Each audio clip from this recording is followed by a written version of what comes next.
Welcome back to Frankly Speaking here on WYDC TV Big Fox. I'm your host, Frank Acomb. We are broadcasting live from the Hesselson studio, and in that studio, Assemblyman Phil Palmesano. Hey, Phil. Good morning. Good morning, Frank. Good to be with you again. I got to read a couple comments that are unrelated to your being on the show. But so Hochul has their, let me try again. So Hochul has the hands tied of law enforcement on these underage criminals and want to take away our guns. So how are we going to protect ourselves against these thugs? And that's in reference to that gang in New York City. Have you seen that, Phil? That is shocking. I mean, they know what they're doing. It's an organized gang of, 12-year-olds. And anyway, we'll talk about a little bit of that later on. Ken writes in, my prediction on the Supreme Court decision on birthright citizenship.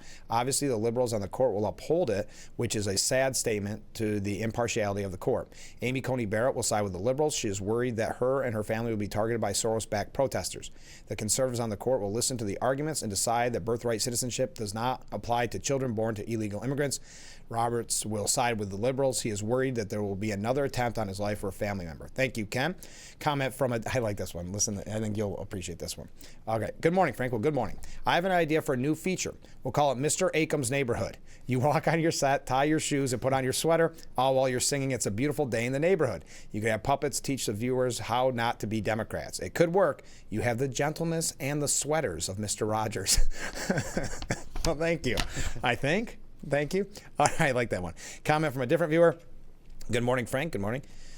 Yesterday, we received in the mail a piece of mail from the Corning Teachers Association asking Corning residents to support both the inflated budget and Aaron Merrill. Once again, they tout the inflated budget as for the kids. Aside from the propaganda, I thought it's interesting that the address for the Corning Teachers Association is listed as 100 West Church Street in Elmira, which it is the said association that cannot find space, preferably at the school board building, for their offices. Isn't that building large enough to facilitate that organization's needs? Good point.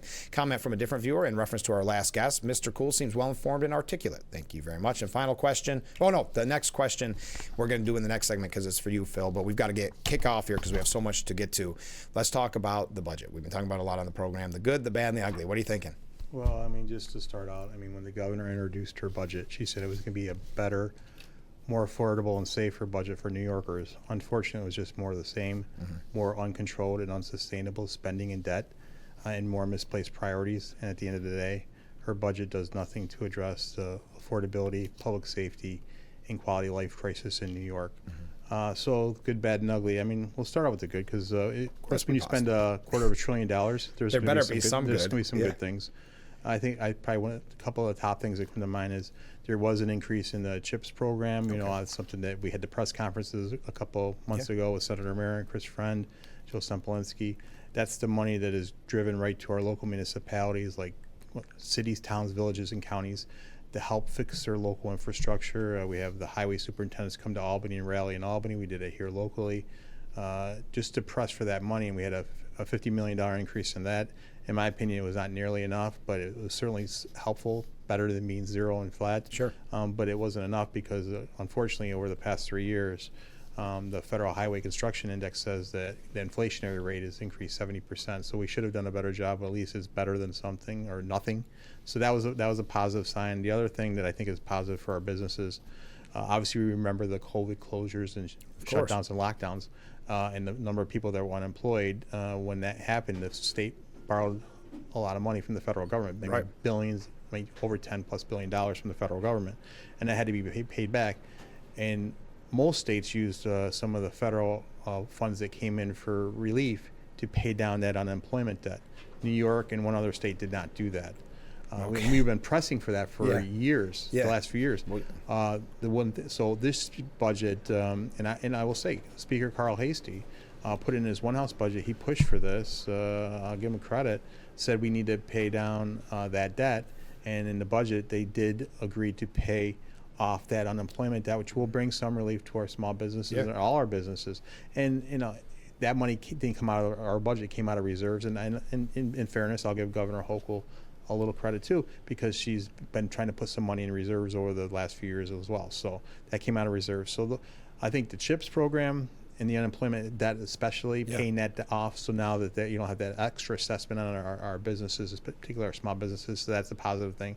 Another positive thing that came out is there is a slight middle class income tax cut, not as big as it could have been in my opinion, but it's something I'd rather see the money in the pocket of the taxpayers rather than spending money on programs that are not needed. Which we'll get to later. Which we'll get to later.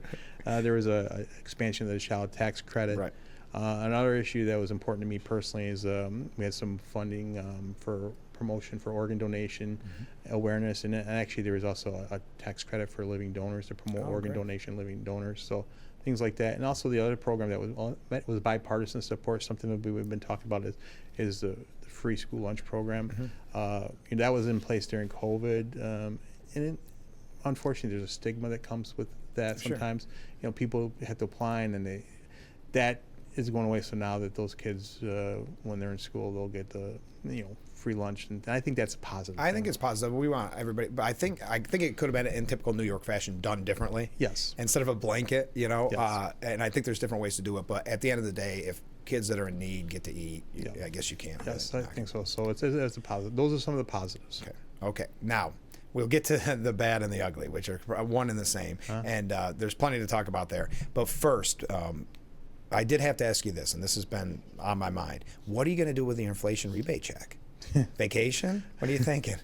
Oh my Lord! Second house? What a joke! And then what it's going to be designed to is you're probably going to get a check in the mail, and it's probably going to have Governor Hochul's name on it in the election year. Guaranteed. I mean, it's just the problem I have with it. Because that's going to be midterm elections, and they already said it's going to come out in the fall. But we had a lot of people make a good point on this program because it's $200. And listen, we all want $200. I'll take $200 any day, but it's almost insulting. It is. Because that's sadly, one trip to the grocery store. Maybe it has nothing to do with Yeah. So it's a gimmick. It's one of those gimmicks. That money could have been She's used. very good at that. Yeah, it could have been used for something more significant and to enhance other programs. So now that we got that huge question out of the way, no. Let's talk a little bit about the bad. I mean, you mentioned it. A quarter, and that's such a perfect way of putting it, $250 billion that we're spending. And aren't we depending a lot on what I think we all can admit is federal money that's not going to be there? Right, and that's the problem because they're spending so much money because there's an anticipation that there will be less federal money coming in. So why by everybody not but Hochul? So why not plan and budget accordingly and not just go on a spending spree and then say we're going to come back in the fall to do with it? And there's some contingency language in there that says the governor might have some authority to spend to address this, but the legislature will have some input. Initially, she wanted total control, which basically we said I mean, that was like, remember Governor Cuomo? He had told him, no, this needs to be a bipartisan. It should be bipartisan, but it needs to be, equal branches of the government coming together. So I totally anticipate there's going to be some changes that are going to need to be made in the future. We could have addressed that and helped ease that cushion. I mean, that's the thing. I think sometimes my colleagues and the governor thinks it's their money, and they forget it's the people's money. And our families at home who are watching this show, our small businesses, they're all making difficult decisions now. Why can't the state government do the same? It's just they just spend. And what they did is they, like you said, $250 billion budget. This is $13 billion more than last year. And to put it in perspective, under one party control, in 2018, that's when basically New York State, the Democrats took over every branch of government and everything. Spending on the budget has increased $80 billion. I mean, that's unsustainable. That's out of control. And just also the 3-year projection for the debt is now we're looking at a 3-year debt projection of $28 billion. How are we supposed to do that? And then the other part of it along the side, yes, they gave a middle class tax cut, which is good. They should. But they extended the higher rates on the high income earners that was supposedly quote unquote temporary, and the increases are never temporary with the legislature. I mean, we're talking about significantly high rates that 10.3 and 10.9% of high earners, and we know that we see continual out migration of more businesses, families leaving the state, and those are the people that can leave the state. We can't keep going back to that well. Yes, they pay the highest proportion of taxes now, so it's just gonna, when they leave, it's gonna put more of a burden on everyone else, and that's the problem. So, do you think that because there was so much pushback, it seems like this year about the 3 people in the room, that there's going to be any changes? There's always grumblings, it seems like, and then people forget almost until the next budget process. Honestly, no. I mean, this is the way it's been going for as long as I've been there. I mean, even when I was an intern back in 1990, I was an intern. It's always been that way. It's just, and the thing is, all these things that were done in secrecy. I mean, when the budget was being held up for those 4 policy items that the governor was holding out to, the involuntary confinement, the mask ban, the cell phone ban, and the discovery, all that was being discussed in quiet. And you see little bits on the news or people leaking stuff to the press. It shouldn't be done that way. We did have conference committees that, right after the one house budgets were passed. I was part of the conference committee on public protection. We'll be able to get on the record our concerns from our conference perspective on the public protection, especially the prison closures, which I'll talk about in a minute. Yeah. That's all we did, but it was just window dressing. It was for show. Mm-hmm. But at the end of the day, it's just the 3 men three ladies and 1 man in the room, and negotiating it out on behalf of their majorities. It literally is. In the old days, we called it the smoke-filled room, and then just smoking isn't allowed anymore. Yeah, right. But that's the only difference. But you mentioned prison closures, and we've talked so often about corrections officers, and Steuben County just hired quite a few of the corrections officers. There's wonderful news. Benefits Steuben County, unfortunately, they had to suffer all that time with no pay. But isn't this another example of just the lack of respect for the people that are keeping us safe in the prison? In my opinion, 100% yes. I mean, and we saw what happened with our corrections officers with the protests. Some refer to them as strikes. I call them protests. Right.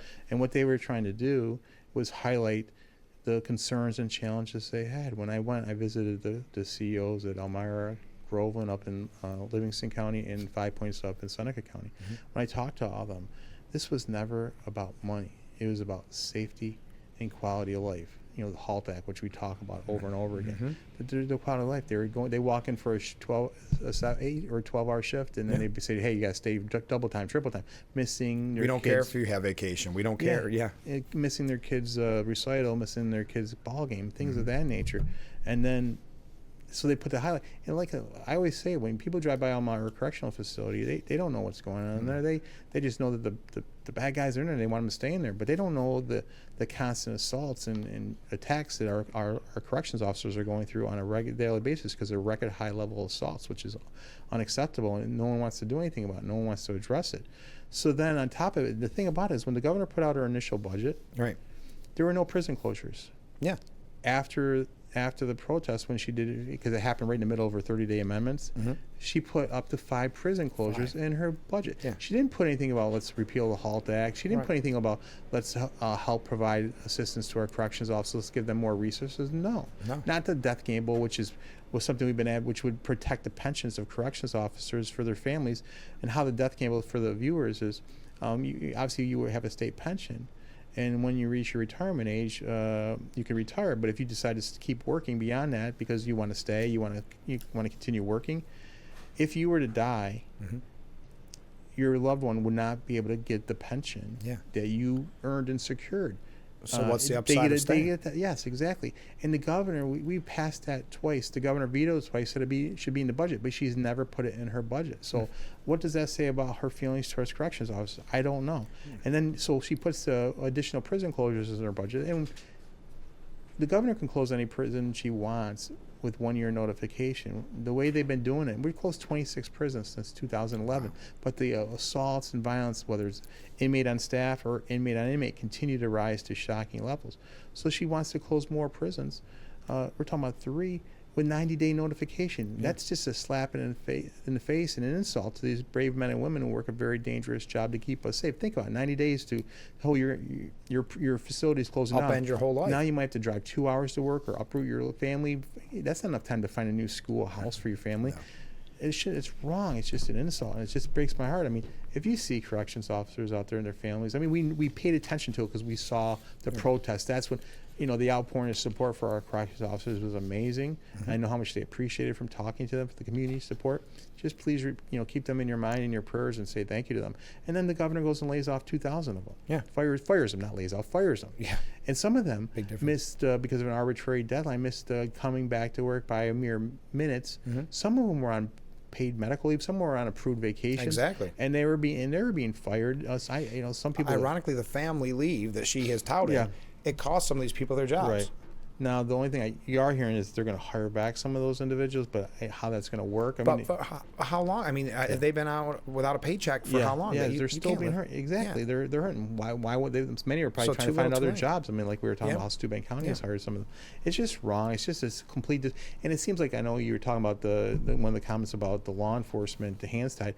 It's just, it seems like all the policies that we continue to pass in the state. I mean, I'll talk about the discovery. Like, it was like the discovery was just just a small step in the right direction, but it does nothing to overshadow the failed and dangerous policies like the bail reform, like the initial discovery, like the raise the age when you talked about the game. That's how they work around this with the raise the age. They know that the young kids aren't going to be penalized, so they make them do the dirty and dangerous work so that they can take the heat and they're not going to be penalties. So I just think these prison closures, and what you're doing is jam more and more violent offenders into fewer facilities. I think you should space it out, and I think there's a lot more we can do on this issue. But closing the prisons, it will certainly devastate communities, whoever those places are, but we can do a better job on this. It's just wrong and just complete lack of respect. And I got to take a break, but what do you think about the new plan to allow 18-year-olds as correctional officers? I don't think that's going to solve the problem. And a lot of them is they're limited in their exposure and being there. So if they can't get directly involved, how's that going to help? And they also have, in one part was allowing for out of state, but I would rather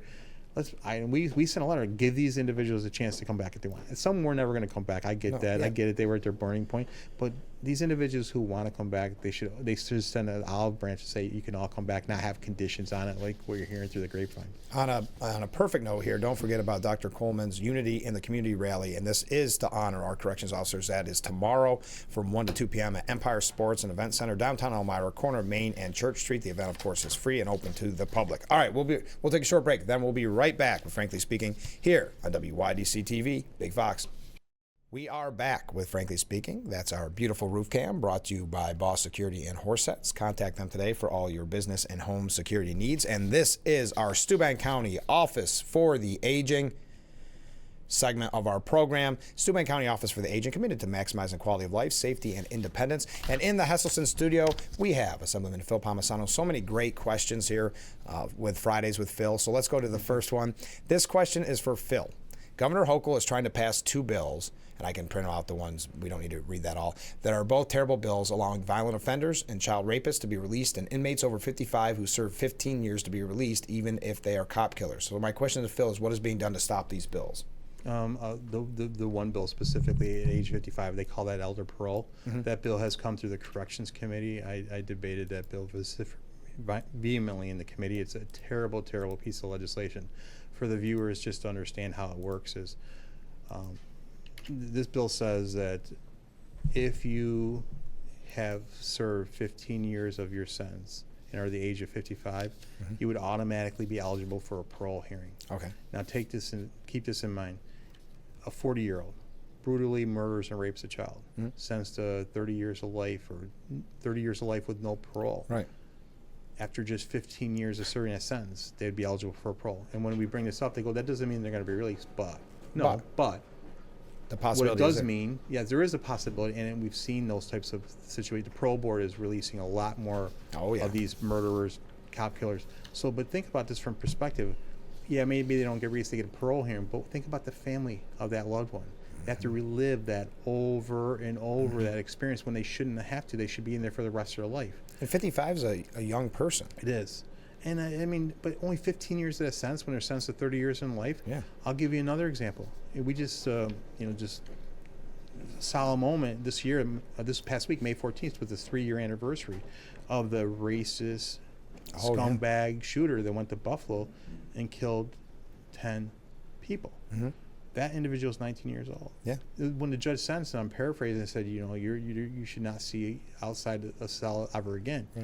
So, based on their legislation, he was sentenced to life without parole. And I brought this up in committee. Would he be eligible for parole? For this? Yeah. Yes, he would be. Wow. There was another one. I'll tell you. There was in Schenectady. He was 39 years old when he was sentenced. He raped a child from the age of 11 to 18, impregnated the child. And this is going to be violent, what you hear, but it's real. Yeah. The child got impregnated. The baby was delivered.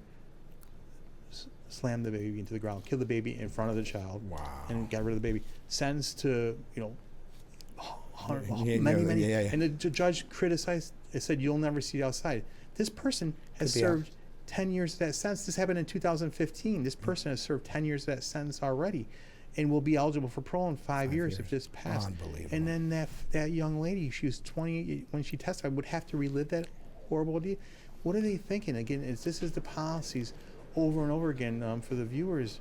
It's tipping the scales of justice in favor of criminals, as always, over public safety, over crime victims, and over law enforcement. It's just the more misplaced priorities and dangerous priorities. So yeah. All right, another comment from a viewer. Good morning, Frank. Well, good morning, and good morning, Friday with Phil. Very glad you're here again, even though it's depressing to hear more ugly truth, especially from Albany. Yes, that's nice. How about this? Here's a question, Phil, a little off topic. Who do you think will run for governor? Who do I think? I who. don't know. Yeah, I really don't know. But I do know that the names being mentioned are certainly 3 very strong names. There's Elise Stefanik, Michael Lawler, and Bruce Blakeman, the county exec.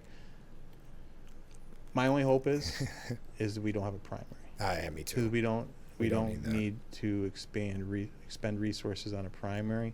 We need to be unified going into that election, because we have to use that money, those fundraisers, and those dollars need to be spent to go after Kathy Hochul and her failed and dangerous agendas. So, and I hope they announce soon. Yes, that's the other thing. We have to get out there soon. We're a little bit late already, but yes. I can deal with it. But sooner the better. Hopefully that will be worked out, and then we'll have to get to a primary. But yeah, time will tell. That's above my pay grade. Yeah, that's right. But we're very fortunate that we got 3 people that being talked about that will be strong, very strong candidates, and can be Governor Hochul for sure. Well, and this is the first time it hasn't been asking you to run for governor. Do you take that personally? No, I'm just kidding. No, I'll move on. That's all right. Thank you. I appreciate that. Frank said the other day, this comment from a viewer, that the budget includes money for Attorney General Letitia James's legal expenses. Most recently, she's accused of mortgage irregularities, and even if her primary residence is in New York State, yes, she lied. Anyway, allegedly, those are outside her job. Will we taxpayers, they're outside her job. Will we as taxpayers cover legal costs for that too, or is it limited to work-related legal matters? Thank you, Carol, for sending that. Yeah, this is when we say the good, bad, and ugly. I had this in my ugly column. Yeah, okay, so we're jumping ahead. There's a $10 million in the budget. Now, it doesn't specifically say Tish James, but it might as well. But I call it the Tish James legal slush fund. Yeah. Because it's $10 million that would be used to defend public officials from criminal charges if they're being prosecuted or if it's coming from the federal government, because they think basically the Democrats are thinking that Trump's coming after these people for retaliation, and to think that she's got access to the money, that Governor Hochul might have control over who gets this, that Tish James might have control over this, and be able to use this. This is just, it's criminal. But I mean, if we're going to pay $70 million for Cuomo, what's another 10 amongst friends? Yeah, they don't care. It's just it's so sad. It's disgusting. It's ugly. So big, bad, and ugly, good, bad, and ugly. It's very ugly. It's definitely in the ugly column for sure. The bailout fund. Yeah. Okay, a couple other quick things. And by the way, I shouldn't have said anything, Phil, because we just got a text, Phil for governor. But just so you know. All right. Next up, we were talking about the bad. I do want to get to ugly. Tell us some more of the bad, because we jumped out of order. I know you had a few more things. Fine. Well, I mean, I think when we talk about the amount of money we're spending, I just get discouraged, because I've always talked about support for our most vulnerable New Yorkers, and I always think about the intellectually and developmentally disabled. Their quality of life and quality of care is dependent on the direct support professionals who are directly related to providing that quality of life and quality of care. And we were talking about inflationary increases, but many of us wanted to see a significant increase in their pay, because so many of these individuals are leaving their places of employment, working for the ARCs and working for these human service agencies, and going to work at whether McDonald's or Burger King. Nothing is wrong with working there, but they can go make more money there to take care of their families. And I just think it's really sad and unfortunate. That money would have been better served. I mean, they put a slight bump in the inflation, but it wasn't nowhere, and they call it an inflation adjustment, but it was nowhere near the rate of inflation, which was higher. It should have been more like a 7% increase, 7.8% increase. And then you think about that, but yet they have a $700 million Hollywood film tax credit on top of it. I was just going to bring that up. And I say this, I bring this up on the floor all the time. I mean, some of the programs that have benefited from this funding is to have films made in New York, or have programs here in New York, filmed in New York.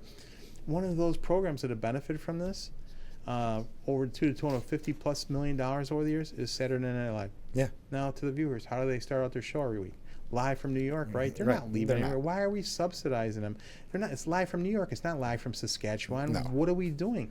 I mean, the Jimmy Fallon show, and also they changed it so it can be above the line instead of below the line for the workers. It can pay for a higher. So his salary is being subsidized by this program.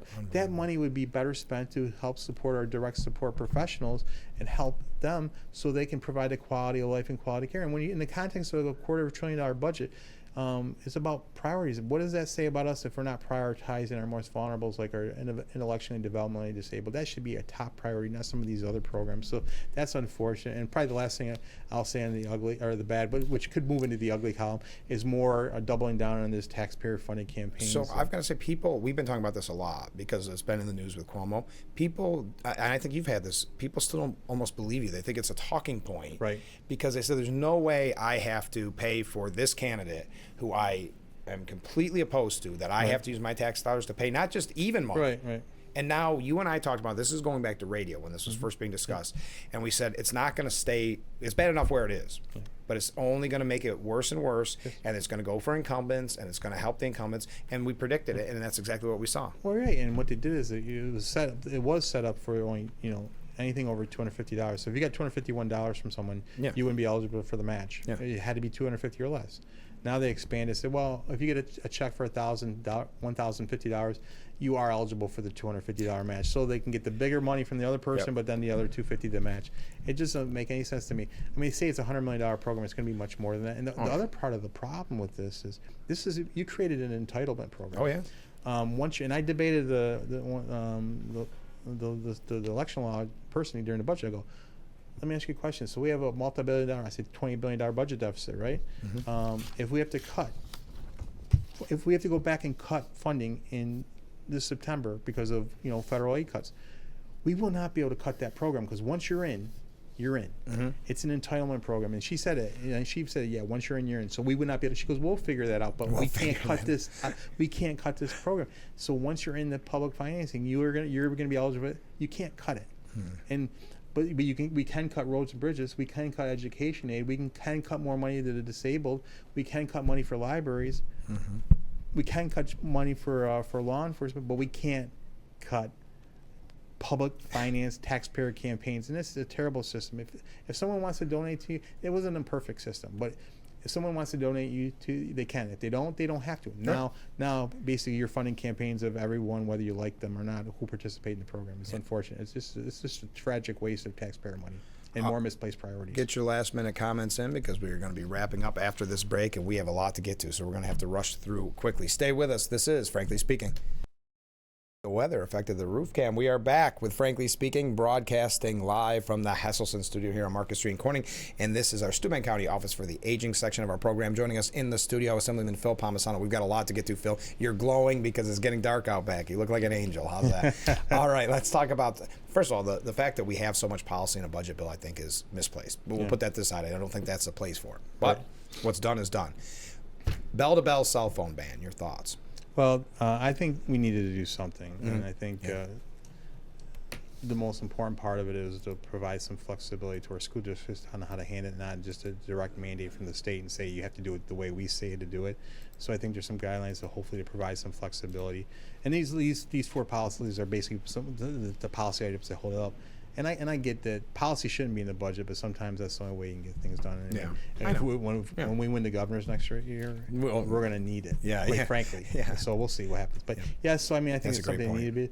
What we didn't need to do is to spend another $13 million to. How is that possible? Explain that to me. Why can't the schools just implement it on to figure? I think they could. I think they're smart enough to figure it out. We provide some guidance, and I think it's the right thing. And there's some exceptions in there. So for emergencies or your people who need medicines, things like that, but it can be done a better way. But that was part of it. Yes, I think we need to do some for sure. To be honest with you, I totally agree. But 13.5 million, no one understands it. We put it out there and explain. And how did they come up with 13? And then New York City was saying it wasn't enough. They never do. They never think it's enough. I know. A comment from a viewer, but not a question necessarily. So I believe that Congress has a $200+ million Congressional Accountability Act to cover their indiscretions. So why not take care of sweet Tish James, more of our tax dollars at work, right? Okay, the mask ban. This is another example of Governor Hochul, first of all, throwing that in out of nowhere, but we were glad because she had said she was going to do something about it when that whole incident happened on the subway. So to put that in, but then again, she says she's standing strong for the public safety, for voters, and then it's always so weak at the end of the day. Yes, I mean, it is. It was totally watered down. I mean, we've had legislation into this to get rid of the mask ban for a number of years. I mean, we talk about you saw the anti-Semitic protests. Yeah. People wearing masks and not being able to identify them. So that was the goal. Is to have the mask Not ban. COVID. Yeah, right. And so what happened is they watered it down and basically said, if you're wearing a mask in the commission of crime, so you have to catch the person committing a crime, and so it's totally watered down. It's not going to have this much teeth. It should have been a carte blanche mask ban period. Yep. But it got watered down, and she's saying, I got the mask ban, but not really. No, you didn't. You have to get the commission of a crime, and then when you have a higher commission of crime, you're not going to get them on the mask ban anyway, so they're just going to lower it. It's crazy. Comment from a viewer: my knee-jerk reaction to banning cell phones was wonderful. Then again, how would they record the antics of some of the teachers who indoctrinate our kids? I think that might be the real reason. Very good point. I hadn't really thought about that. All right, another one that seemed a little bit weaker than originally proposed or said that it was going to be Discovery. Yeah, and I mean, I listen, obviously, our counsel, our attorneys in there. There's some different mixed emotions on it, but it was a step in the right direction. It was better than what we had. I know, but isn't that sad that we keep saying that every year? But it just seemed like we could have gone further. And really, and I'll say, that small step in the right direction does not go and counter the other criminal justice policies that have been enacted. The bail reform, the initial discovery, the raise the age, which we talked about, that how young people can go out and commit crimes, how gangs are incorporating them into their illegal activities, that get the parole reforms that we're talking about, more policies, less is more, clean slate, elder parole, which is on the table, more and more of this, that does nothing. So you might make a little advance here. Even the bail reforms measures that she's taken in the past, that she's touted, does nothing to address bail, really. You might make more bail eligible, and even the mask ban isn't bail eligible. Sure. At the end of the day, then the bail, we're still the only state in the union that does not allow a judge to consider the dangerousness of an individual when setting bail. And look what it led to. Yes, look what it led to. Absolutely. Crazy. Yeah, involuntary confinement. We needed to do something on that for sure, and that's definitely something positive, and we'll see how that works out. Yeah, I'm curious how it'll work out, because I know Carl Hasty was originally seemed very skeptical and said the devil's in the details. So again, having looked at it, it seems like very good news to me. I don't know, though. Everything that seems like good news that comes out of Albany sometimes comes with a hitch. Yeah, there's always like devil in the details, and I think there's certain nuances. And you got to remember, when we went through, we had very little time to go through this, but I think it's something we were advocating for, needed to be done. We see the criminal activities going on, and we need to make sure there are resources to deal with this. And I think the mental health crisis. I think this was a smart one, because even locally, we see it. We see instances where this could be very, very important. Yes. So I think this was a smart move, because Governor Hochul saw when she ran last time against Elise Eldon, and public safety actually was important. It was. So now you see these changes. This is one that I think is a little better than the others. But even with Discovery, she can say she did something. Bail reform last time.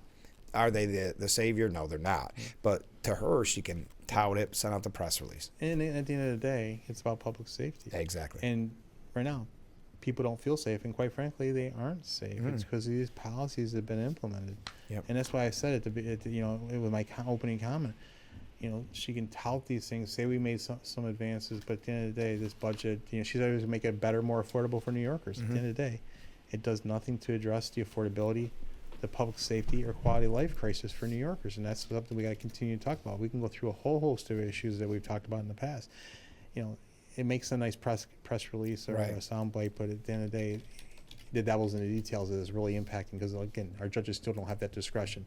Again, our law enforcement still have their handcuffs on them instead of the handcuffs on them, whether it's hauled in the corrections office. We can go down the list of is continuing to put the scales of justice in favor of criminals, violent, illegal immigrants, or that public safety, crime victims and their family, and our law enforcement.